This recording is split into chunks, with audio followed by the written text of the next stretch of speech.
sans plus attendre, je propose de donner la parole à Luc Matisse, qui est avec nous, j'espère. Luc? Oui, je suis là. Est-ce que vous m'entendez? Oui, on vous entend assez faiblement. Si vous pouvez vous rapprocher du micro, ce sera encore mieux. Non, je vais juste...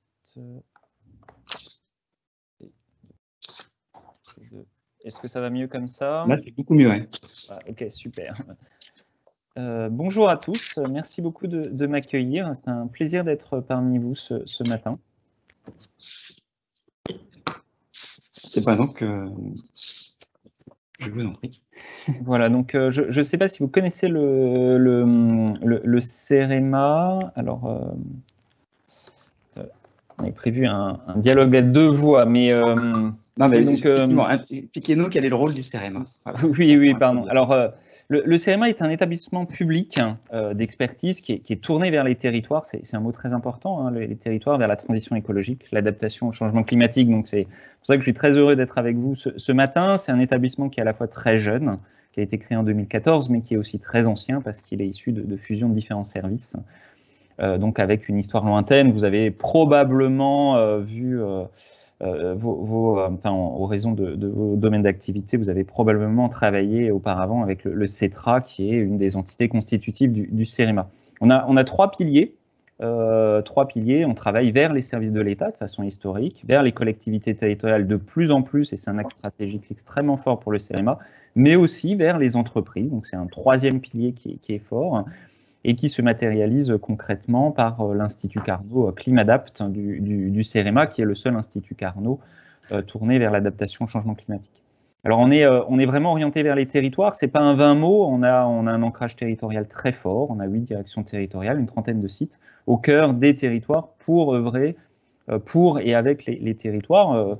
On a 6 domaines d'activité qui apparaissent ici, donc je peux les lister rapidement: l'environnement, les risques, la mobilité, les infrastructures de transport, mairie littorale, les bâtiments, et puis une capacité un peu singulière de mixer, d'hybrider ces différentes compétences à travers une capacité d'expertise et d'ingénierie territoriale complexe, avec des modalités variées. Je ne vais pas forcément m'étendre, hein, on n'a pas le temps, mais ça peut être de l'expertise, du conseil, de l'assistance à maîtrise d'ouvrage, de la R&D, de la production de doctrines ou de guides techniques. Très bien, merci pour cette intro. Et pour le sujet d'aujourd'hui, pouvez-vous nous donner votre définition de la résilience climatique? Alors, c'est pas complètement évident. C'est vrai que c'est un terme qui est très à la mode, mais qui a une réalité hein, quand même. C'est par résilience des territoires, mais aussi des infrastructures, on va dire. Je pense qu'il faut comprendre l'ensemble des questions liées à la capacité d'un territoire à anticiper les perturbations. Ça peut être ponctuel, ça peut être une tendance, ça peut être plus systémique. Et donc, la capacité aussi à agir pour en atténuer les effets, ou en éviter l'apparition justement de ces phénomènes, et aussi la capacité incidente à rebondir, à récupérer et à s'adapter. Globalement, la résilience, c'est une fonction un peu transformatrice. Ça peut prendre des formes diverses, ça peut être... les projets liés à la résilience peuvent être des projets systémiques liés à des projets de territoire ou des actions plus thématiques qui vont contribuer à cette grande image de projet de territoire. Et les actions thématiques, ça peut être simplement la nature en ville, la gestion patrimoniale des infrastructures, les mobilités actives et un certain nombre d'éléments de ce type. Du coup, j'imagine que c'est au cœur de la stratégie du CEREMA. Oui, tout à fait. Alors, le changement climatique, c'est là, c'est maintenant. C'est pas un concept abstrait. Enfin, vous le savez aussi bien que moi. C'est vraiment réel. C'est concret. C'est vraiment pas un sujet de demain. Par contre, ce qui est un sujet d'aujourd'hui, c'est l'invention des territoires de demain. Donc, c'est maintenant qu'il faut inventer les territoires de demain. Et demain, il sera trop tard. Donc, c'est vraiment une action d'aujourd'hui. Et c'est pour ça que c'est au cœur de notre stratégie 2021-2023. Très bien, parfait. Vous pouvez peut-être nous donner des exemples de ce sur quoi vous travaillez? Oui, alors ici, vous voyez, enfin, si vous pouvez revenir juste sur la slide précédente. Alors, on a défini un certain nombre de documents méthodologiques, d'approches, hein, de ressources vers les collectivités territoriales, mais pas uniquement, vers les acteurs du territoire. Ça peut être la boussole de la résilience, qui est un cadre d'action destiné à renforcer l'adaptation des territoires. Vous voyez les espèces de boussoles multicolorées à l'écran. On anime aussi avec nos collègues de Météo France, de l'ADEME et de l'ONERC un centre de ressources sur l'adaptation au changement climatique. On a bien sûr des projets liés aux îlots de chaleur urbains. On peut citer un projet assez intéressant labellisé Space Climate Observatory sur l'identification des effets des zones urbaines sensibles aux effets d'îlots de chaleur urbains par imagerie satellitaire. On a aussi, et je pense que c'est assez important et ça peut vous intéresser, émis des notes techniques typiquement sur les ouvrages d'art, voilà, sur les impacts du changement climatique sur les ouvrages d'art en France, qui sont à la fois pour les gestionnaires, mais aussi pour les concepteurs, et c'est tout le rôle du CEREMA sur les doctrines techniques.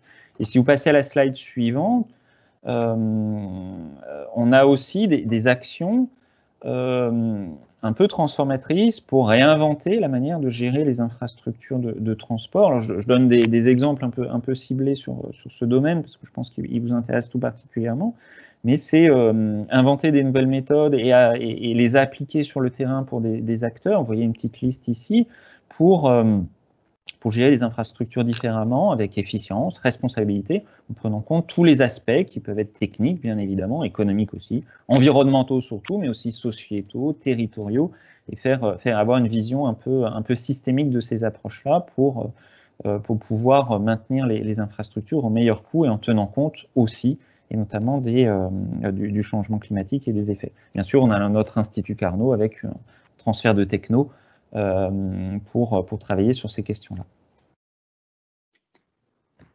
Très bien, et du coup la page suivante avait pour but d'introduire vos relations avec les startups et les PME innovantes. Oui, il est important pour nous d'augmenter notre surface de contact vers les PME et les startups, parce que une partie des innovations transformatrices viennent de là. C'est bien sûr pas le seul vecteur, mais c'est un vecteur important. Et ces acteurs œuvrent sur le terrain et apportent des solutions très concrètes au territoire. Donc il est important pour nous de les soutenir, de les aider, voire de co-construire des choses ensemble. Et c'est tout l'idée du dispositif CEREMA Lab du CEREMA, qui est un dispositif dédié aux PME innovantes et aux startups dans nos domaines d'activité, voilà, pour accélérer leurs projets, augmenter leur impact sur le territoire. C'est vraiment très important, avec des formes diverses de coopération. Ça peut être de l'accompagnement, du mécénat de compétences, de la prestation, du conseil. C'est à la carte pour s'inscrire vraiment dans la temporalité et les besoins des entreprises. Ça s'inscrit bien évidemment avec notre Carnot Climadapt. Et on a lancé un appel à projet très récemment. Il y a même il y a des gens connus autour de la table. L'idée pour nous, c'est de révéler des entreprises innovantes en dehors de nos réseaux habituels et de nous laisser surprendre avec un gain qui est une forme de mécénat de compétences et de visibilité, d'accès à nos ressources. Je remercie aussi Impulse Partner qui nous accompagne avec beaucoup d'efficacité dans ce dispositif. On a eu beaucoup de candidats, donc c'est en cours de finalisation. Il y aura bientôt des auditions. Voilà. En tout cas, ce qui est important pour nous, c'est que on a pu remarquer beaucoup de candidats, une grande qualité des projets, et c'est un vrai espoir. C'est un vrai espoir parce que on se dit on a des offreurs de solutions au sein du pays pour inventer le monde de demain. Et donc, je pense qu'en s'y mettant tous ensemble avec les établissements publics, les startups, les ingénieristes, les grandes entreprises, les ETI, les acteurs de la recherche, je pense qu'on va inventer tous ensemble le monde de demain, et clairement, ça sera dans l'optique de la résilience des territoires. Il est important de faire écosystème pour répondre à ces enjeux, et c'est aussi un peu le sens, en tout cas, CEREMA Lab, c'est une des pierres du CEREMA dans cette grande image de la résilience des territoires. Très bien, merci beaucoup Luc pour cette présentation. On peut prendre quelques questions si on a des questions en live ou via le chat, donc n'hésitez pas. Et puis en attendant que les premières questions arrivent, moi je suis assez curieux de savoir si... Un écho, pardon. Allons-y, s'il y a des questions.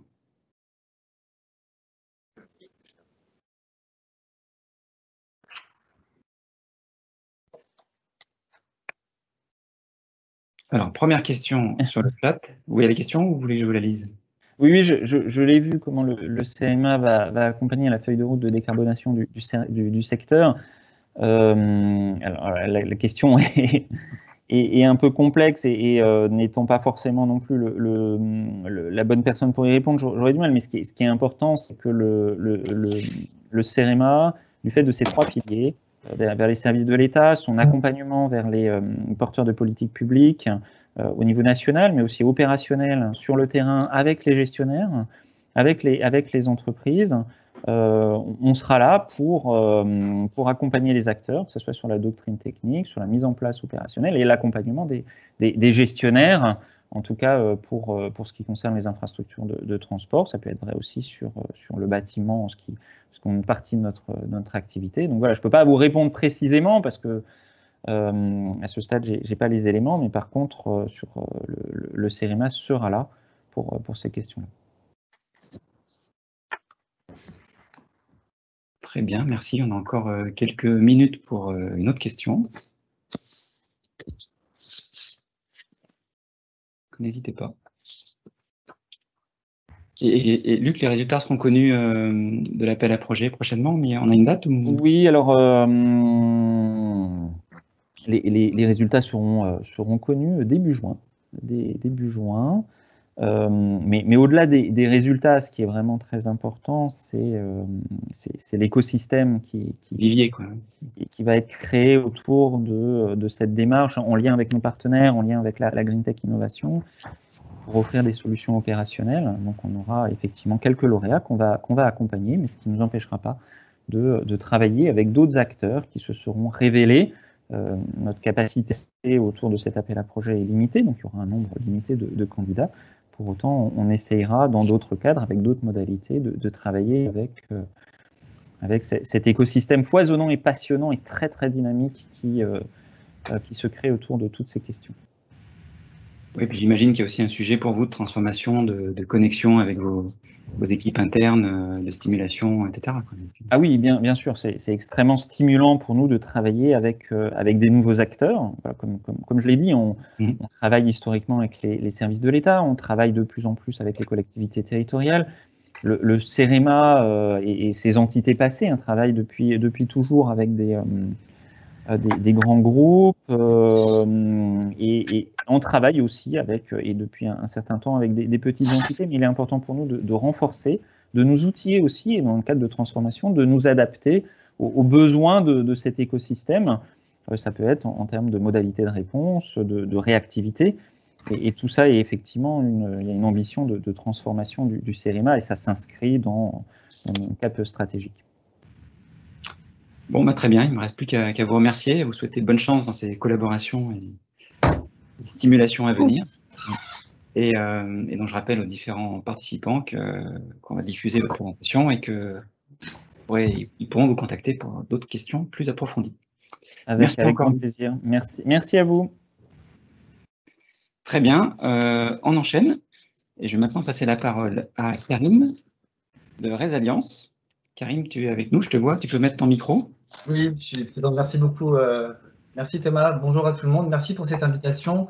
Donc, je vais pas revenir sur ce qui a été dit par le CEREMA, qui finalement prolonge, en tout cas introduit le sujet que je vais vous présenter. Donc, Resilience, effectivement, c'est une start-up qui est issue de programme entrepreneurial et prospectif du groupe Vinci. On peut peut-être passer à la slide suivante. Donc, le point de départ, comme vous le savez, c'est le constat que des territoires, des infrastructures, quelles qu'elles soient, ne sont pas adaptées aux aléas climatiques et surtout, elles le seront de moins en moins au vu du dérèglement climatique. Donc, la question est comment adapter dans des processus de court, moyen, long terme toute une série de conceptions, de construction ou d'exploitation d'infrastructures et de territoires de manière générale. La suite. Comment on fait? Donc, à ce titre, pardon, excuse-moi Thomas. Non, je disais justement, le comment est très intéressant. Parce que Alors, le constat, je pense, est suffisamment partagé. La vraie question, c'est le comment.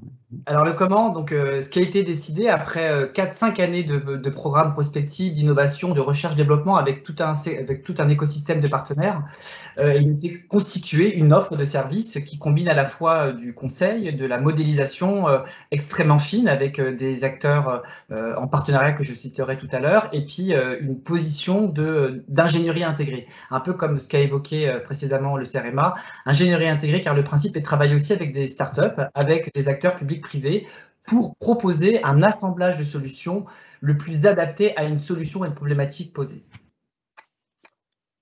Suivante.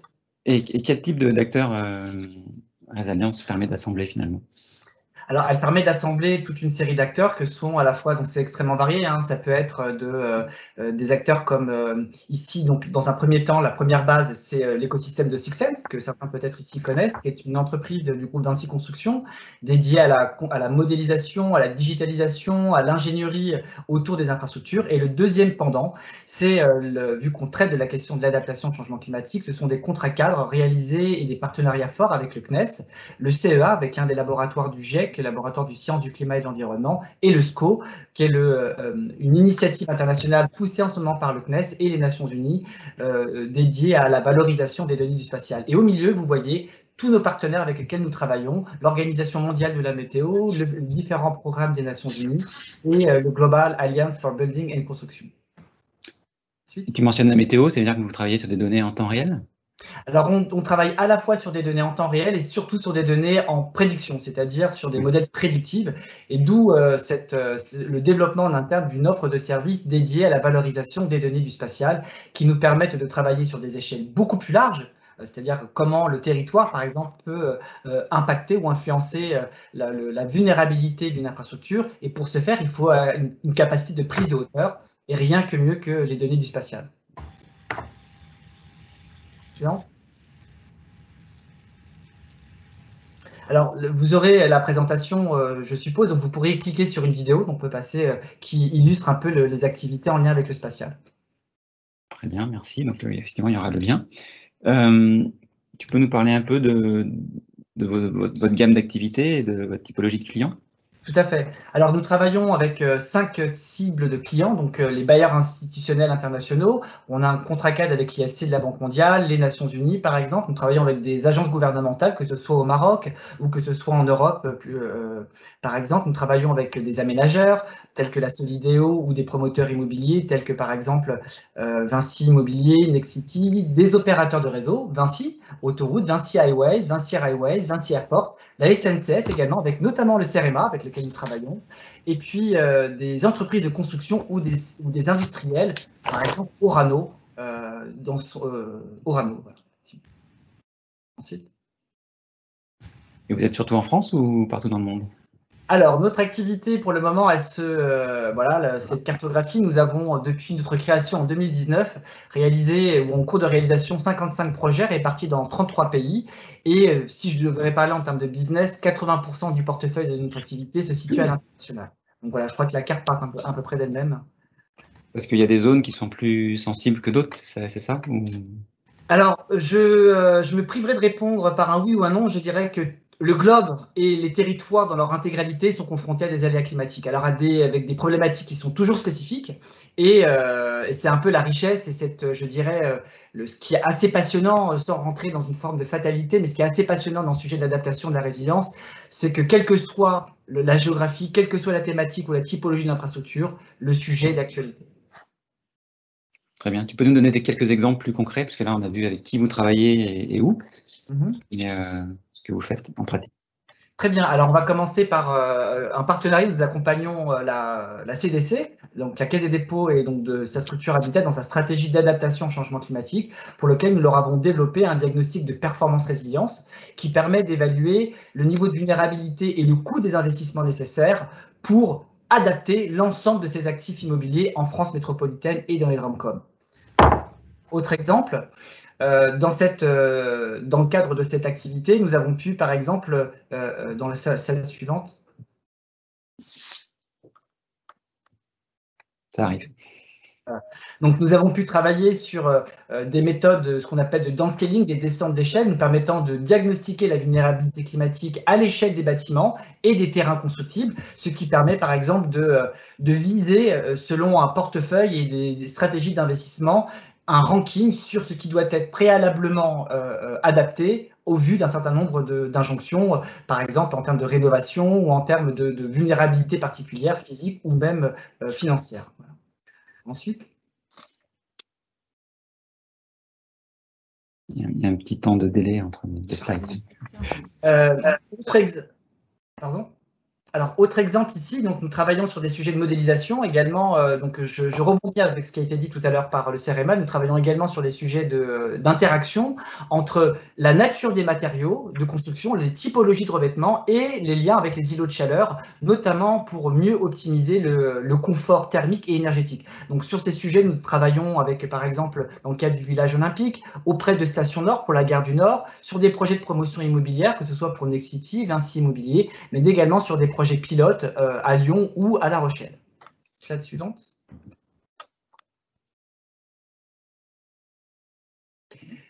Si on regarde en détail ici, ce qu'on a été capable de faire, c'est par exemple de modéliser de manière très fine, quasiment à l'échelle du mètre carré, les propriétés des matériaux, leurs propriétés radiatives, en lien avec des aléas ou des comportements climatiques de surface pour mieux appréhender de manière itérative les propriétés des matériaux pour réduire non seulement les phénomènes d'îlots de chaleur, jusqu'également pour mieux optimiser les conforts thermiques et énergétiques. Slide suivante. Donc ça, c'est ce qu'on a fait dans le cas du village olympique, par exemple. Ici, c'est un cas un peu différent, mais qui doit parler notamment au syndicat de l'industrie que vous représentez, c'est de voir les interactions sur une place, par exemple, et quels peuvent être les scénarios d'aménagement d'une place minérale avec un certain nombre de composants et de voir ce qu'ils donneraient, non seulement par rapport au climat actuel, mais au vu de prédictions climatiques à venir. L'exemple, si on va sur la slide suivante. Voilà, ceci nous a amené à mieux déterminer des choix stratégiques de typologie de revêtement et de voir l'interaction entre les revêtements sur notamment des parkings ou des surfaces minéralisées avec les façades des bâtiments et les objectifs de performance énergétique et thermique de ces bâtiments aux alentours de ces places minéralisées. Slide suivante. Ceci nous amène à la fin aussi à pouvoir mieux déterminer, c'est ce que l'on fait dans un certain nombre de projets, notamment avec la Caisse des dépôts, d'évaluer le coût. Parce que derrière, il faut, ce qui est important très souvent pour des gestionnaires d'actifs, c'est combien va coûter l'impact du changement climatique et quel type d'investissement. Pour ce faire, nous avons développé un module qui permet, par exemple, de stresser le niveau de vieillissement ou de dégradation prématurée par stress climatique des matériaux, permettant derrière de mieux définir des choix d'investissement, par exemple. Ensuite. Donc ça, c'est un exemple de projet que nous avons mené aussi sur la nature du revêtement sur des infrastructures de transport ici en Grèce, par exemple, vis-à-vis du risque d'incendie en Grèce, par la suite.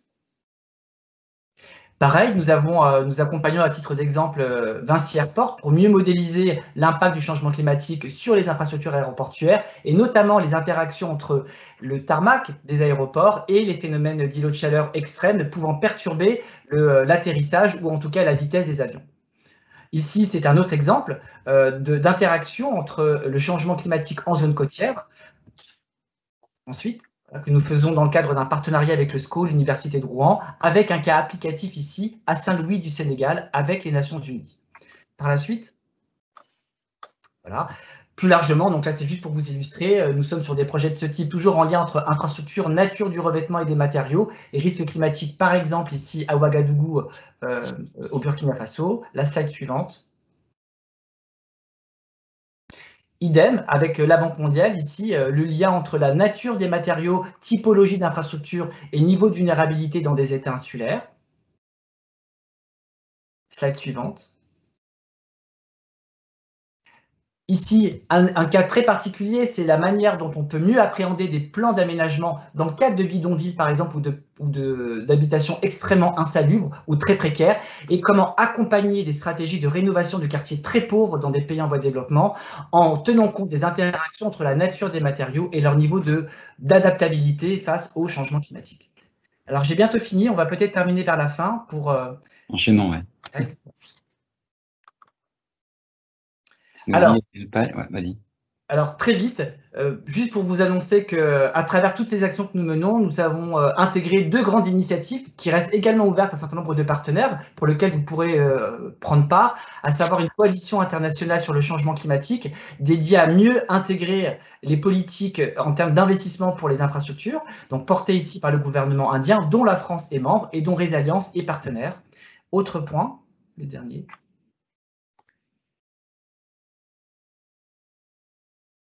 Slide suivante, pardon. Alors, ici, c'est une dernière initiative que nous pilotons à travers une coalition qui s'appelle la CCRI, où nous essayons de stresser 25 grands projets d'infrastructure à travers le monde pour établir une feuille de route dédiée aux banques d'investissement, aux assureurs, pour intégrer dans leur portefeuille la résilience au changement climatique sur toutes les phases de conception, construction, maintenance et exploitation des infrastructures. Les projets seront ici, slide suivante, présentés lors de la COP26 l'année prochaine, en fin d'année à Glasgow. Donc, nous aurons le plaisir de présenter ces résultats à Glasgow en novembre 2021. Voilà, je crois que j'en ai fini. Peut-être juste présenter l'équipe à la fin avec laquelle je travaille, parce que tout ce travail est un travail collectif, avec une équipe avec une expertise pluridisciplinaire, avec des ingénieurs, des climatologues, des détecteurs, des ingénieurs en génie civil. Voilà, donc tout le travail que je viens de vous présenter est issu d'un travail collectif avant toute chose. Merci à vous. Ben, écoute, merci beaucoup Karim, c'est passionnant. J'invite les participants à poser leurs questions. N'hésitez pas, et moi j'ai déjà une première question parce que je me rends compte à quel point tu peux devenir un prescripteur, enfin des projets comme Résilience sont prescripteurs de futures conceptions et de matériaux, donc à quel point les fabricants de matériaux de construction ont la compréhension des potentiels impacts de ce qu'ils vont produire sur les impacts réchauffement climatique, c'est-à-dire tu parlais de couleur, tu parlais de capacité à emmagasiner de la chaleur ou pas, etc. Donc on parle beaucoup de carbone, mais là c'est une autre dimension en fait, c'est une dimension impact là quoi. Disons qu'elle est centrale parce que c'est vrai qu'on parle beaucoup d'infrastructure, mais il n'y a pas d'infrastructure sans matériaux de construction. Donc en fait, c'est quasiment le secret doit résider au sein et au cœur même de la conception, dans la formulation, dans les choix des matériaux, pour différentes raisons, à la fois dans leur capacité à mieux résister, dans leur capacité à décélérer leur niveau de dégradation ou de vieillissement prématuré, par exemple, mais également pour y trouver des bénéfices, je dirais, directs ou indirects. Et on sent bien que la chimie, la physique des matériaux est clé, est très très clé. Et là où il y a peut-être un espace à aller chercher, c'est d'inscrire noir sur blanc ces formulations dans les projets de prescription, car il y a un grand absent. On parle beaucoup de conception très mécanique, très dimensionnant, mais très peu en termes de formulation de matériaux, par exemple. En tout cas, on le voit très peu, de manière intuitive, finalement, ce lien qui doit être fait entre adaptation, résilience au changement climatique et la nature des matériaux. Et du coup, il y a une bonne question qui est tout à fait pertinente qui s'est posée sur comment tu donnerais une définition d'un matériau résilient et quelle méthodologie il faudrait avoir pour qu'un fabricant de matériaux développe des matériaux résilients. Ah, la question de piège, c'est très difficile. Alors, sans vouloir botter en touche, ce que je répondrais, c'est que les matériaux de construction, il doit être… en fait, c'est un triptyque. Il faut trouver l'équilibre entre l'usage qui doit être fait de l'infrastructure, son usage, et l'usage, il peut évoluer. Et donc, c'est à travers cette évolution, il faut penser des propriétés de matériaux changeables, évolutifs, au moindre coût, parce qu'il y a toujours une question de CAPEX, OPEX, in fine. Et à la fin, ce qui va faire le juge de paix, c'est la capacité à pouvoir anticiper ces variabilités dans le temps du climat. Voilà. Donc, c'est vraiment comment concevoir aujourd'hui des formules qui seront soutenables à 10, 20, 30, 40, 50 ans. Pour moi, c'est un peu ça. Très bien, merci beaucoup. Je pense qu'il y a des gens qui vont te contacter suite à quand on voit les commentaires là. Donc à suivre. Merci beaucoup, merci. Merci Karim. On enchaîne et je vais donner la parole à Joss Leblanc, qui est cofondateur de Power of Moss, qui va nous parler du potentiel de la mousse végétale pour générer des tas de bénéfices sur murs et toitures dans le bâtiment. Exactement. Bonjour à tous. Merci Thomas pour cette introduction. Je suis ravi d'être devant vous. Aujourd'hui, j'ai décidé de me lancer dans cette aventure avec Power of Moss justement pour apporter ma petite pierre à l'édifice sur le vaste sujet de la résilience climatique. Nous, chez Power of Moss, on trouve qu'aujourd'hui, nos villes manquent cruellement de nature. Si on passe à la slide suivante, aujourd'hui, une ville sans nature, c'est des espaces qui peuvent être pollués, notamment au niveau de la pollution de l'air, que ce soit extérieur et également intérieur. C'est des espaces qui ne sont pas forcément toujours hyper agréables à vivre. Et puis, c'est des espaces qui sont énergivores, parce que comme on l'a vu encore une fois avec Karim juste avant, c'est des espaces qui peuvent aussi surchauffer et donc qui augmente notre dépendance, notamment à la climatisation. Et donc, on s'est renseigné. Nous, on a voulu du coup répondre à ces enjeux, mais de manière naturelle. Et on a vu que grâce à la nature, on pouvait justement, sur la slide suivante, renouveler l'air. C'était possible de trouver des plantes qui permettent de renouveler le CO2, de biodégrader les particules fines, les COV, même de limiter, pourquoi pas, la propagation des virus à l'intérieur en ajoutant de l'humidité. Forcément, être au contact de la nature, c'est toujours plus agréable. Ça augmente notre réaction à la dopamine, ça réduit notre tension artérielle, ça réduit le stress, etc. Et puis, troisième point, la nature, ça réfracte beaucoup mieux les rayons du soleil, et donc ça évite à des revêtements de surchauffer et donc d'utiliser de la climatisation.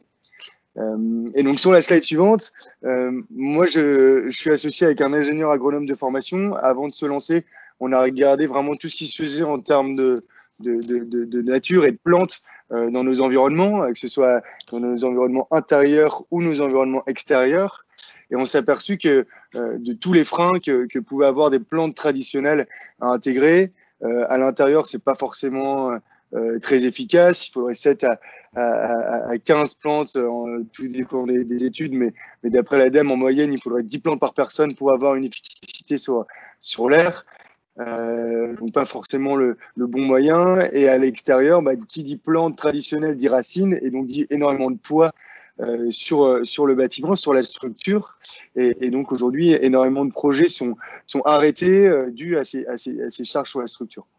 Et donc nous, on a cherché quelle autre plante pouvait être pertinente, et on est tombé sur les pouvoirs de la mousse végétale. Et donc c'est une plante qui est peu connue, enfin qui est connue de tous pour pouvoir être justement pour devoir l'enlever dans son jardin ou sur sa toiture. Mais on connaissait peu ses pouvoirs. Et donc nous, on a rencontré des bryologues, donc des experts en mousse, qui nous ont parlé justement de sa capacité à filtrer énormément de polluants, et puis de sa capacité à résister énormément. Si on a du mal à l'enlever de son jardin et de sa toiture ou autre, c'est que elle est assez résistante et qu'elle peut résister dans des conditions extrêmes. Et donc nous, on a décidé de l'utiliser, cette mousse végétale, et de la replacer dans nos environnements. Et donc on développe 2 produits. Merci pour le passage de la slide. Anticipé, bravo. Les murs végétalisés à l'intérieur, dans un premier temps, et les toitures végétalisées. Et donc, comme vous l'avez compris, l'avantage des murs végétalisés, si on passe à la slide suivante, c'est vraiment notre côté ultra performant. Aujourd'hui, les études montrent qu'1 mètre carré de mousse peut biodégrader jusqu'à 22 grammes de particules fines par mètre carré par jour. C'est l'équivalent d'une cinquantaine d'arbres en moyenne, d'après l'ADEME. Si on prend un arbre spécifique, c'est comme l'équivalent de 8 êtres. En fait, pourquoi? Parce que la mousse, elle n'a pas de racines, et donc elle ne peut pas puiser ses nutriments dans le sol, et donc elle va puiser 100% de ses nutriments dans l'air. Donc elle les attire de manière électrostatique à la surface de ses feuilles, et ensuite elle va les biodégrader. Et donc l'avantage, c'est ce fonctionnement qui la rend un peu comme un aspirateur à polluants. Et puis comme elle a une énorme densité, elle a des millions de petites feuilles par mètre carré, et elle peut être hyper efficace. Donc, nous, on a développé un premier produit qui est le Totem. On a pu le montrer sur le terrain qu'on pouvait diminuer de 30%, notamment le CO2 présent dans une pièce de 50 à 80 mètres carrés, et ajouter 7 à 12%, qui limite la propagation des polluants, mais aussi des virus, parce que ça alourdit ces polluants et ces virus, et ça va faire tomber à la surface au lieu de rester en stagnation dans l'air. Et le deuxième produit, donc c'est les toitures végétalisées.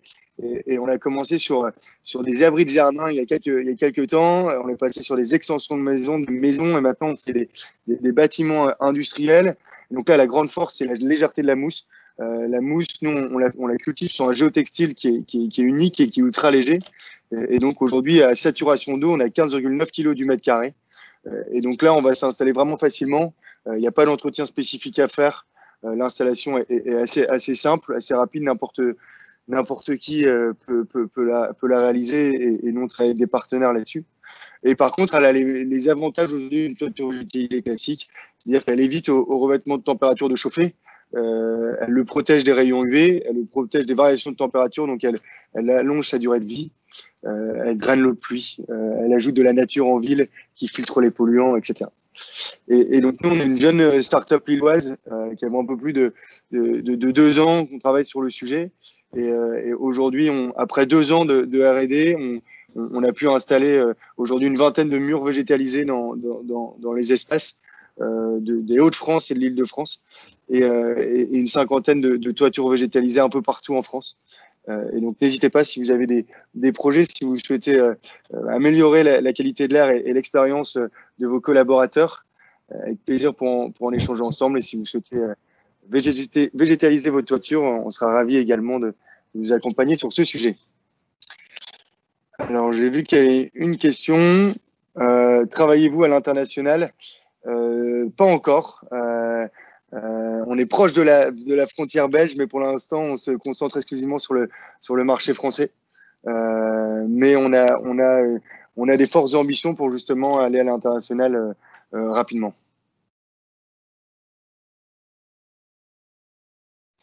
Alors, les mesures de dépollution de l'air extérieur, c'est assez compliqué parce que l'air, c'est très volatile. Et donc, nous, aujourd'hui, on a fait des mesures de dépollution en laboratoire, grâce au laboratoire de l'IMT de l'île Douai, notamment, qui est une école assez spécialisée sur le sujet de la toxicologie de l'environnement. Et on a fait des mesures sur le terrain directement au sein de nos entreprises partenaires dans leurs espaces intérieurs. Et en fait, là, comme l'air est plus confiné, on peut avoir des vraies mesures en fonction d'une pièce qui est équipée d'un totem ou d'une pièce qui n'est pas encore équipée d'un totem. Mais c'est prévu dans les semaines qui viennent. Merci beaucoup, Joss. On va s'arrêter là. Je vous rappelle qu'à 10 h, on a rendez-vous pour ceux qui auront des questions plus approfondies. Et bravo en tout cas pour ce projet qui donne des tas d'idées. Maintenant, quand j'irai en forêt, je penserai différemment à l'importance relative des arbres et des mousses. Sympa. Merci à vous. Bonne journée, tout à l'heure. Merci. On va maintenant passer à Jonathan Flau, qui est cofondateur de CEDIPEC, qui travaille sur les dommages causés par les inondations. Bonjour à tous. On m'entend bien? Moi, j'entends bien en tout cas. Parfait. C'est parti. Je vais présenter CEDIPEC, notamment une technologie qui s'appelle Inoloc. C'est une protection anti-inondation qui a la capacité d'être connectée au système d'alerte des crues. Donc avant d'entrer dans le sujet, je vais évoquer quelques chiffres, notamment sur les inondations, puisque c'est une réalité à laquelle il faut faire face, malheureusement. Et c'est le quotidien de nombreux Français. On peut le voir à la slide suivante. C'est l'un de mes clients qui vit ça chaque année à 2 à 3 répétitions. C'est des inondations qui vont monter jusqu'à 2 à 3 mètres sur le bâti. Là, c'est le cas de la commune de Biot. Alors, concernant le marché français, il faut savoir que 40% du territoire se situe en zone inondable. Ça représente 3,7 millions de logements. Potentiellement, c'est 17 millions de personnes qui sont exposées au risque d'inondation. Et chaque année, c'est 1 milliard d'euros de dégâts occasionnés par les inondations. Donc, nous, on a relevé différentes problématiques. La première, c'est que les zones inondables vont s'élargir d'année en année. La deuxième problématique, c'est qu'on ne va pas pouvoir détruire ces logements ni déloger les habitants. C'est pourquoi il est important aujourd'hui de partir sur de la résilience, de l'adaptation du bâti face au changement climatique. La troisième problématique, c'est qu'aujourd'hui, les protections actuelles, que sont les bâtards d'eau, donc des barrières anti-inondation, ne permettent pas d'être réactifs face au risque. Ce sont des protections à installer à chaque fois qu'il y a une alerte qui est énoncée, notamment par Météo France, ou tout simplement sur l'application Vigicru. Donc nous, notre offre, elle est déclinée en 3 parties. On va faire avant tout de la prévention, c'est-à-dire qu'on va diagnostiquer les biens et favoriser la culture du risque. Aujourd'hui, il est important, quand on va aller voir un bâtiment ou le diagnostiquer par photo, d'étudier la structure murale, voir si on peut se consolider et mettre en place nos protections sur une surface solide. On va étudier également le seuil et l'état des murs pour voir s'il n'y a pas des travaux de maçonnerie à réaliser avant d'installer une protection. Par la suite, on va concevoir une protection anti-inondation qui sera sur mesure et adaptée à l'ouverture à protéger. Bien entendu, le risque inondation arrive également sur les ouvertures à risque, mais peut très bien arriver sur la remontée des eaux par les canalisations, où là, on devra mettre des clapets anti-retour pour éviter que l'eau remonte par les douches et les toilettes. Et on va prendre aussi en considération l'état de la maison, voir si elle dispose d'une zone refuge, notamment un étage avec un Velux pour l'intervention des forces de l'ordre en cas d'évacuation. Et puis, pour finir, on va également accompagner nos clients sur l'obtention de la subvention du fonds Barnier, puisque les protections anti-inondation aujourd'hui sont financées à 80% grâce au fonds Barnier. J'expliquerai un peu plus en détail qu'est-ce que c'est que le fonds Barnier et comment en bénéficier. Donc nous, notre réflexion, elle s'est basée avant tout sur l'ouverture des portes. En fait, dans nos maisons, nos portes et nos fenêtres s'ouvrent vers l'intérieur, histoire d'accueillir les personnes. Maintenant, quand on observe les chars, les sous-marins, les TGV et les voitures, quand il y a une inondation, l'eau elle a beau monter à 1 mètre de hauteur, eh bien, elle ne rentre pas à l'intérieur de ces véhicules. Eh bien, tout simplement parce que les ouvertures se font vers l'extérieur. Et le fait d'avoir une ouverture vers l'extérieur, eh bien, mécaniquement, on a une force qui est opposée à celle des courants. C'est-à-dire que quand l'eau elle va monter, elle va pousser le panneau sur son plan de joint, donc elle favorise l'étanchéité. Eh bien, notre réflexion sur la maison, on s'est dit, quel est le seul objet qui s'ouvre vers l'extérieur? Est-ce que vous avez une idée? Donc, pour faire simple, il s'agit du volet battant. Eh bien, nous, on a repensé le volet battant en lui apportant des fonctions complémentaires. Donc, au lieu de simplement de protéger de la lumière, on va en faire un véritable bouclier face aux inondations. Donc, à titre d'exemple, les matériaux qu'on utilise, nous, c'est des matériaux composites. Hein, c'est de la fibre de verre avec de la résine de polyester. Comme on peut le voir sur le design, on peut prendre l'apparence d'une porte d'entrée traditionnelle, ou tout simplement, on peut remplacer une porte d'entrée ou se mettre en tant que seconde porte, un peu à l'américaine. J'ai une porte qui s'ouvre vers l'extérieur et je conserve ma porte actuelle. Ça fait double protection, notamment contre le cambriolage, parce que quand on est en zone inondable, on est souvent demandé à évacuer. Et là, on a un risque de pillage. L'avantage de ce matériau-là, de cette fibre de verre, c'est que c'est un matériau dit 100% recyclable. Il est imputrescible, donc il ne pourrit pas dans le temps. Il ne craint pas la corrosion, notamment le sel marin. Et il est tout simplement léger avec des propriétés mécaniques assez poussées. On est 900 moins conducteur que l'acier et on a des propriétés mécaniques aussi résistantes que l'aluminium. Donc on peut aussi prendre l'apparence de volet. Donc là, on s'est dit, maintenant qu'on a une protection permanente, pourquoi pas la rendre connectée et la rendre autonome et donner un véritable instinct de survie à nos maisons. Donc slide suivante. Donc c'est tout à fait possible en fait en reliant nos volets et nos portes au système d'alerte des crues. Donc comment ça fonctionne? Il s'agit tout simplement de caméras intelligentes, de données satellites ou spatiales, comme le disait Erasaliance, qui ont pour mission de détecter le niveau d'eau et le débit. Eh bien, nous, on va simplement s'allier à ces références et envoyer un signal à nos portes et volets pour qu'ils se ferment avant l'arrivée du danger. Un peu comme le principe des portes coupe-feu, mais dédiées dans le domaine de l'inondation. Ainsi, on pourra anticiper le danger en enclenchant les protections sans intervention humaine. On va pouvoir planifier au mieux les évacuations des personnes, puisque les forces de l'ordre auront la capacité de communiquer avec les sinistrés à l'intérieur des bâtiments. Puis, pour les assurances, ce qui est bien, c'est qu'on va minimiser les dégâts. On sera capable de dire sur une commune, vous avez estimé un scénario de probabilité à 100 000 € sur cette rue, eh bien, on va diviser ce chiffre par 5 grâce à Niloloc. Et du coup, on va faciliter la gestion de crise et le retour à la normale, notamment pour les forces de l'ordre. Donc, sur le slide suivant, on voit un petit résumé qui schématise un petit peu le concept. Donc, en gros, soit on part sur le principe des portes coupe-feu. J'ai une petite ventouse murale magnétique en hauteur qui reçoit les signaux. Ça coupe le courant et j'ai un bras mécanique qui vient fermer la porte. Ou j'ai tout simplement le moteur actif, c'est une motorisation dans l'embrasure qui permet de fermer la porte et les volets. On est en train d'étudier sur la commune de Nîmes, sur 2 bâtiments publics, justement l'étude de cette technologie. Donc aujourd'hui, ça fait 2 mois qu'on a analysé les données de Vortex, notamment une société qui va analyser le niveau des eaux via les ponts et des ruisseaux. Et donc l'objectif, c'est de mettre des capteurs qui nous indiquent que l'inologue soit bien fermé sur son plan de joint. Prévoir également un capteur de présence lorsque le volet et la porte vont se fermer pour voir si elle doit s'ouvrir, s'il y a le passage d'un objet fixe, d'un chat ou autre. Également prévoir un code couleur, notamment pour les personnes malentendantes ou malvoyantes, également un code sonore. Et puis, essayer de voir aussi les réseaux basse fréquence. C'est-à-dire que quand j'ai une coupure des réseaux GSM, il faut qu'on soit capable d'envoyer l'information, notamment grâce au réseau LoRa et Sigfox. Donc, je vais partir sur le slide suivant qui résume un peu l'intégralité. Donc, on a une partie IoT, donc c'est ces données satellites, ces capteurs, ces caméras. Donc là, nous, on ne l'invente pas, ça existe déjà, on va se greffer à ces technologies-là. Notre objectif, c'est d'analyser et centraliser ces données-là pour mettre en place un algorithme de prédiction qui va nous dire, à certains niveaux, dans cette commune-là, je vais envoyer les signaux, ça va fermer les portes et les volets à distance, et d'ici quelques années à venir, à force d'étudier la donnée, on va même y intégrer une intelligence artificielle qui sera capable de me dire à quel moment, justement, je peux envoyer des signaux à mes voisins et communiquer entre les bâtiments. Donc voilà, ça c'est le processus intégral de l'Inloc.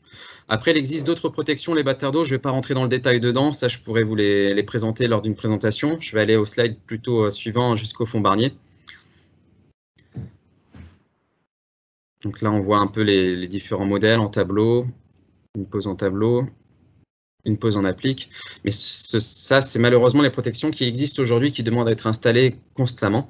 Donc là, on a le fonds Barnier. Donc le fonds Barnier va financer à 80% les travaux. Quand on est un particulier, quand on est une entreprise de moins de 20 salariés, on a le droit à une subvention de 20%. Et quand on est une collectivité locale, c'est 50%. Bien entendu, c'est plafonné, cette subvention, à hauteur de 10% de la valeur vénale du bien. C'est-à-dire quand une maison est estimée à 200 000 €, eh bien, on va retenir 10%, soit 20 000 €, et on va rembourser 80%, soit 16 000 € des devis engagés pour réduire la vulnérabilité de mon bâtiment face au risque inondation. Voilà, j'entrerai dans le détail et je répondrai à vos questions à partir de 10 h.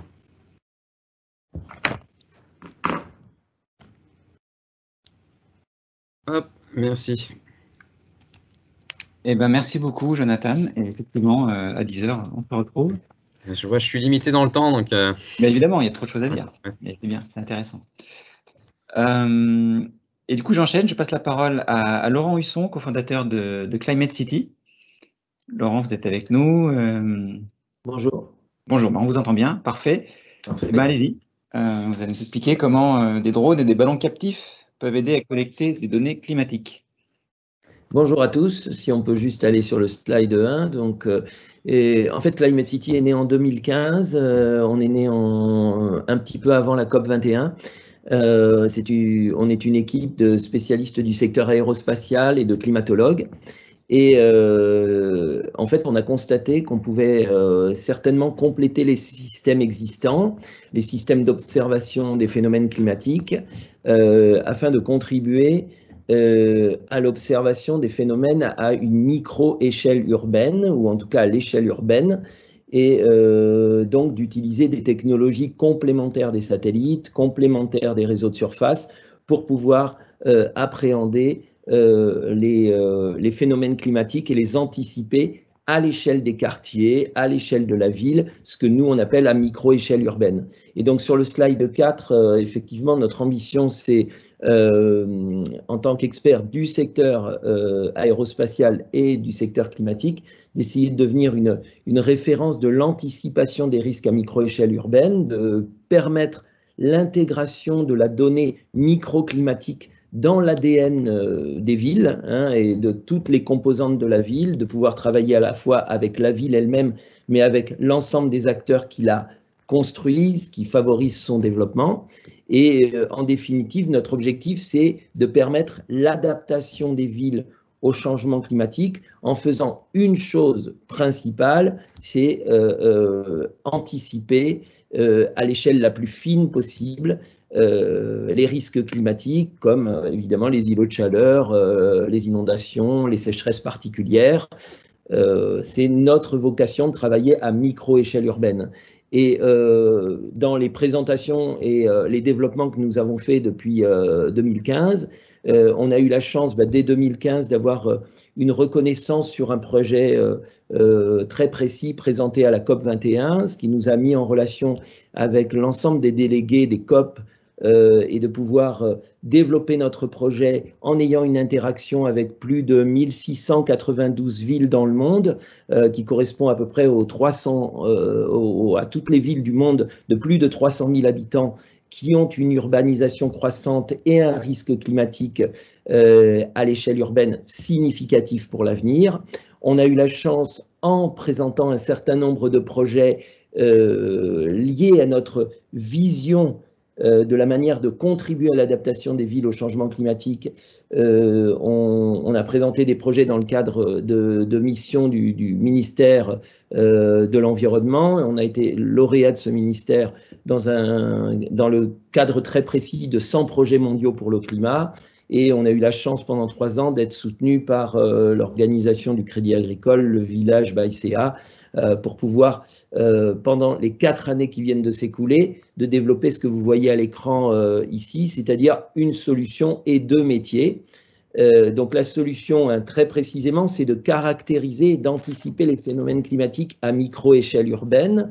Donc plus spécifiquement, pour que vous compreniez bien, d'analyser en 3 dimensions finalement les enjeux liés au changement climatique à l'échelle d'une ville et à l'échelle de ses quartiers. Ce qu'on appelle, nous, la vision en 3 dimensions, c'est de pouvoir observer finalement l'influence du changement climatique global, du changement climatique régional et de l'impact de l'activité humaine et de l'activité de la ville elle-même sur son climat. Et donc, en réalité, ce que nous, on va observer, et ce qui fait notre originalité, c'est qu'on va principalement observer ce qui se passe dans les couches basses de l'atmosphère, juste au-dessus de la ville.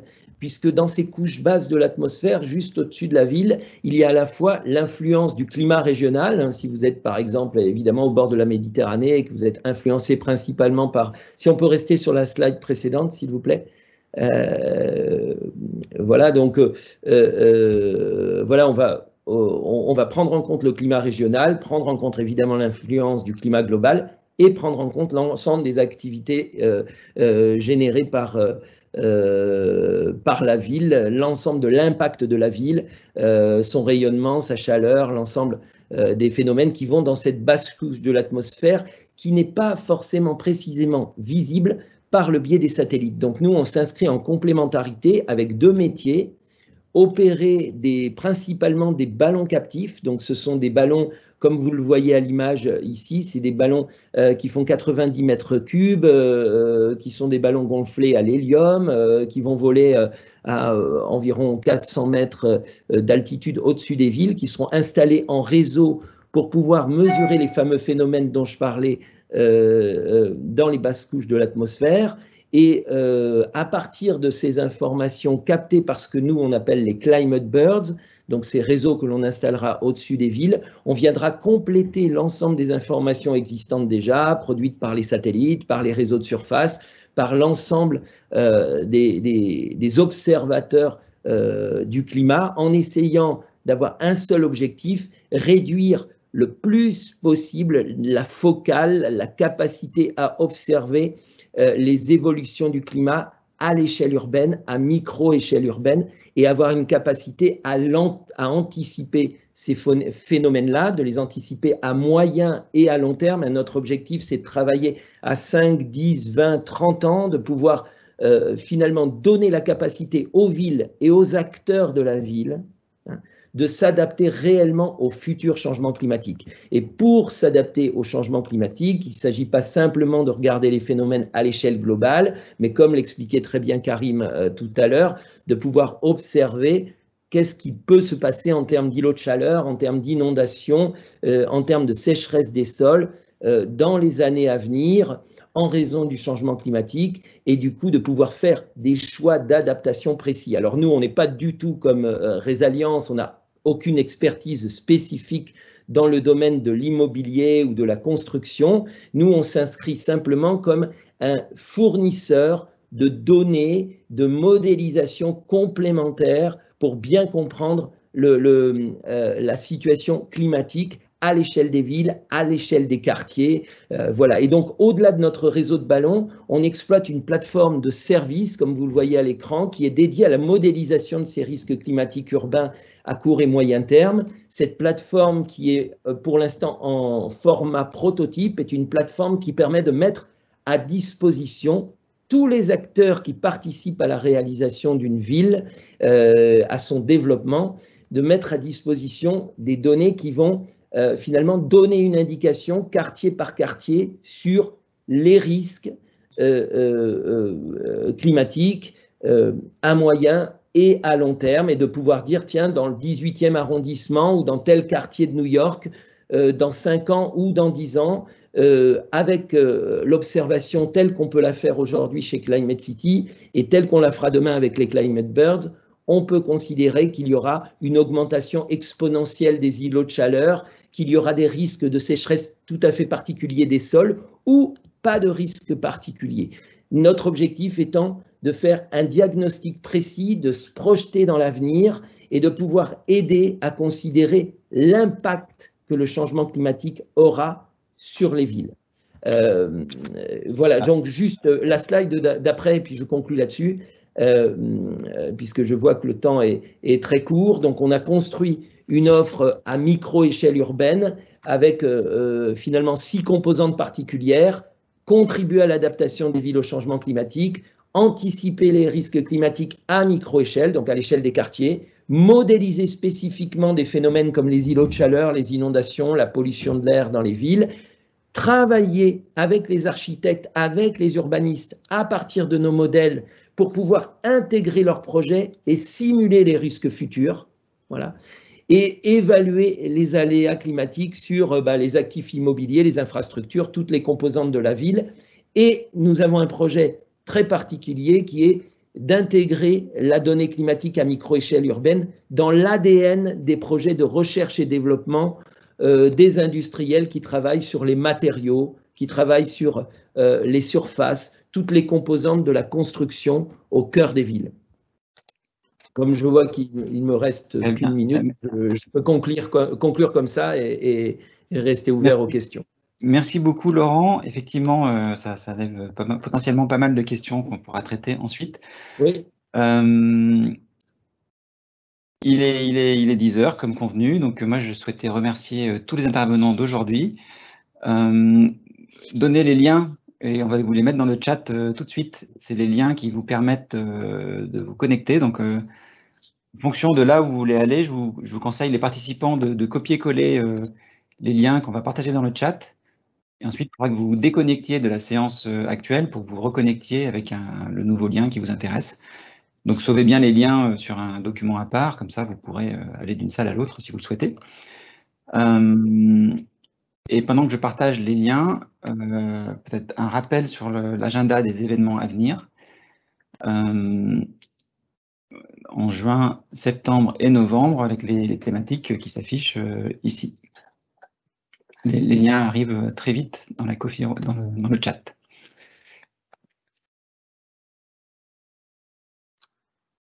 Si les liens, vous les avez normalement sur le chat, donc n'hésitez pas à copier-coller l'ensemble du message pour pouvoir avoir accès aux liens ensuite.